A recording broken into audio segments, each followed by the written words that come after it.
আসসালামু আলাইকুম প্রিয় শিক্ষার্থীবৃন্দরা, তোমরা সবাই কেমন আছো? আশা করি সবাই ভালো আছো, সুস্থ আছো এবং নিরাপদে আছো। করোনাকালীন মুহূর্তে আমি তোমাদের অনলাইন ক্লাসে হাজির হয়েছি। আজকের এই অনলাইন ক্লাসে তোমাদের সকলকে স্বাগতম। রাজু আহমেদ, সহকারী শিক্ষক কৃষি, বড়গঙ্গা মাধ্যমিক বিদ্যালয়, দৌলতপুর, কুষ্টিয়া।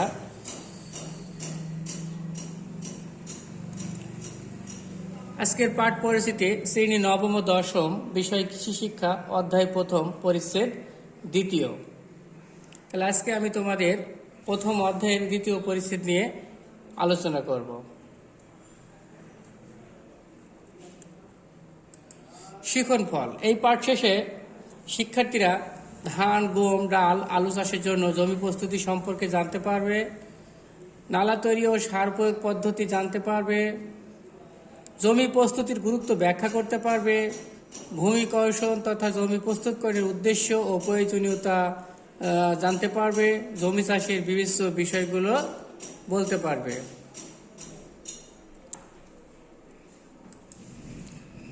আজকের পাঠ শিরোনাম ফসল উৎপাদনের জন্য জমি প্রস্তুতি।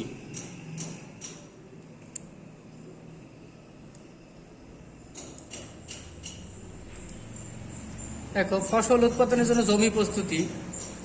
ধান ও গম চাষের জন্য জমি প্রস্তুতি। তোমরা চিত্রগুলো লক্ষ্য করো। দেখো, এখানে ধান ও গমের চিত্র দিয়েছি, চিত্রগুলো সবাই ফলো করো।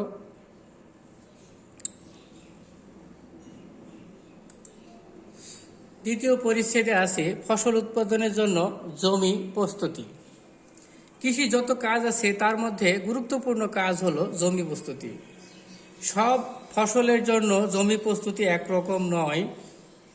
যেমন বড় বা রোপা আমন ধানের ক্ষেত্রে আগে চারা উৎপাদন করতে হবে, তারপর মূল জমি প্রস্তুত করে চারা রোপণ করতে হবে। কিন্তু বোনা আউশ বা বোনা আমনের ক্ষেত্রে চারা উৎপাদন না করে সরাসরি প্রস্তুতকৃত মূল জমিতে বীজ ছিটিয়ে দিতে হয়। প্রায় একই রকম গমের ক্ষেত্রেও ভালোভাবে জমি চাষ দিয়ে বীজ ছিটিয়ে বুনতে হয়। জমি প্রস্তুতির সাথে বহুমুখী কাজ জড়িত, যথা জমি চাষ, মই দেওয়া, সার প্রয়োগ ইত্যাদি। নিচে ফসলভিত্তিক কয়েকটি কাজ আলোচনা করা হলো।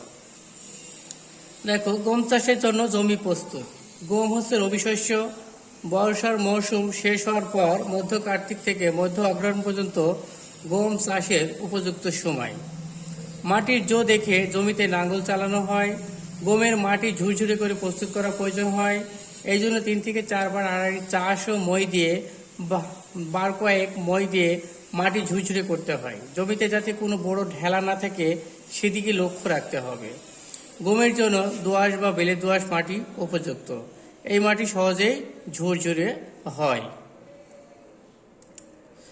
দেখো, তারপরে ডাল জাতীয় শস্য ও আলু চাষের জন্য জমি প্রস্তুত। তোমরা সবাই চিত্রগুলো দেখো এবং লক্ষ্য করো। ডাল জাতীয় ফসল এবং আলু চাষের জন্য জমি প্রস্তুত। ডাল জাতীয় শস্যের জন্য জমি প্রস্তুত। বাংলাদেশে ডাল জাতীয় শস্যের জন্য জমি চাষ করা হয় না, তবে মসুর ডালের জন্য জমিতে 2-1টি চাষ দেওয়া হয়। বর্ষা শেষ হলে আশ্বিন কার্তিকে যখন নদীর চর ও নিচু এলাকা হতে পানি সরে যায় তখন নরম পলি মাটিতে বিনা চাষে বীজ বপন করা হয়। চাষ দেওয়া সম্ভব হলে 2-1টি চাষ দেওয়া হয়। চাষের পর পতিত জমিতে আবার অনেক সময় রোপা ও বনা আমনের জমিতে ফসল থাকা অবস্থায় ডালের বীজ ছিটিয়ে দেওয়া হয়। আলু চাষের জন্য জমি প্রস্তুত। নিচু এলাকায় বর্ষার পানি নেমে গেলে বা উঁচু এলাকায় আশ্বিন মাস হতে আলু চাষের জন্য জমি প্রস্তুতির কাজ শুরু করা হয়। সাধারণত দোআঁশ ও বেলে দোআঁশ মাটিতে আলু চাষ করা হয়। এই মাটি চাষ করা মোটামুটি সহজ। আলুর জমি 5 থেকে 6 বার চাষ ও বার কয়েক মই দিয়ে মাটি ঝুরঝুরা করে জমি প্রস্তুত করা হয়। আজকাল পাওয়ার টিলার দ্বারা চাষ করা হয় বলে 3 থেকে 4 বার আড়াআড়ি চাষ দিলেই ঝুরঝুরে হয় এবং সমান হয়।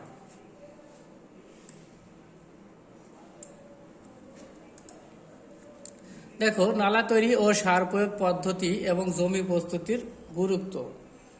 দেখো এখানে দুইটা চিত্র দিয়েছি, একটা দেখো নালা তৈরি করা হচ্ছে আলু খেতে, আর একটা জমিতে সার প্রয়োগ করা।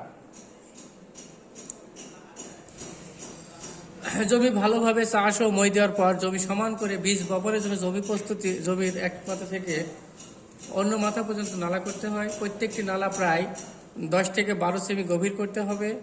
একটি নালা থেকে আরেকটি নালা দূরত্ব হবে 60 সেমি, অথবা নালার মধ্যে 15 সেমি দূরে দূরে বীজ বুনতে হয়।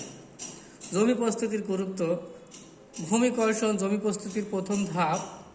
ভূমি কর্ষণের সংকীর্ণ অর্থ হল ফসল ফলানোর উদ্দেশ্যে জমিতে মাটি যন্ত্রের সাহায্যে খুঁড়ে আলগা করা। কিন্তু ভূমি কর্ষণের সাথে নানা সংযোগ প্রযুক্তি জড়িত, যেমন বীজকে অঙ্কুরোদ্গমের জন্য উপযুক্ত স্থানে ও সঠিক গভীরতায় স্থাপন করা, মাটিতে বায়ু চলাচলের সুবিধা সৃষ্টি করা, উপরের মাটি নিচে এবং নিচের মাটি উপরে নিয়ে আসা, মাটিতে অণুজীবের কর্মক্ষমতা বৃদ্ধি করা ইত্যাদি। ভূমি কর্ষণকে সংজ্ঞায়িত করা যায়: শস্যের বীজ মাটিতে সুষ্ঠুভাবে বপন ও পরবর্তী পর্যায়ে চারাগাছ বৃদ্ধির জন্য মাটিকে যে প্রক্রিয়ায় খুঁড়ে বা আশ্রে আগাছামুক্ত, নরম, আলগা ও ঝুরঝুরে করা হয় তাকে ভূমি কর্ষণ বলে। ভূমি কর্ষণ জমি প্রস্তুতির প্রাথমিক ধাপ। জমি প্রস্তুতির ক্ষেত্রে একটা খনর বচন আছে, যেমন 16 চাষে মোলা, তার অর্ধেকে তোলা, তার অর্ধেকে ধান, বিনা চাষে পান। অর্থাৎ মোলা চাষ করতে হলে 16টি চাষ দিতে হবে, তার অর্ধেকে তোলা, তুলা চাষ করতে হলে 8টি চাষ দিতে হবে, তার অর্ধেকে পান, ধান চাষে 4টি চাষ এবং কোনো চাষ ছাড়াই পান চাষ করা।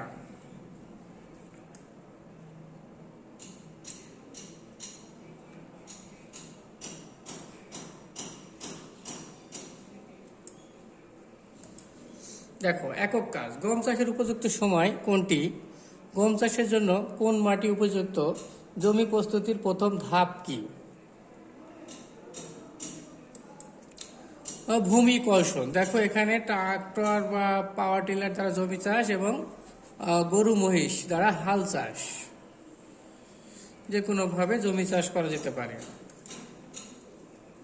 ভূমি কর্ষণ তথা জমি প্রস্তুতির উদ্দেশ্য: মাটি বীজের অঙ্কুরোদ্গম অবস্থায় আনয়ন করা, মাটি সার ও জৈব পদার্থের মিশ্রকরণ, ভূ অভ্যন্তরস্থ কীটপতঙ্গ দমন, মাটির পানি ধারণ ক্ষমতা বৃদ্ধিকরণ, মাটিতে বিভিন্ন ধরনের জীবাণু সময়ের কার্যকারিতা বৃদ্ধি, মাটির ক্ষয়রোধ। দলীয় কাজ। জমি প্রস্তুতির গুরুত্ব আলোচনা করো। দেখো জমি চাষের বিবেচ্য কিছু বিষয় আছে। কোন কোন বিষয় বিবেচনা করে জমি চাষ করতে হয় সেসব বিষয়গুলো দেখো। যে জমি চাষ করতে হবে তা নির্ভর করে কতগুলো বিষয়ের উপর। বিষয়গুলো হলো ফসলের প্রকার, মাটির প্রকার, আবহাওয়া ও খামারের প্রকার।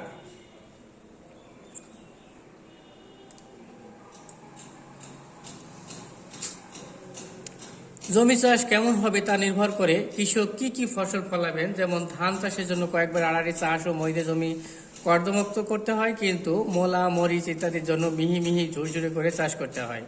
আখ ও আলু চাষের জন্য গভীরভাবে জমি চাষ করতে হয়।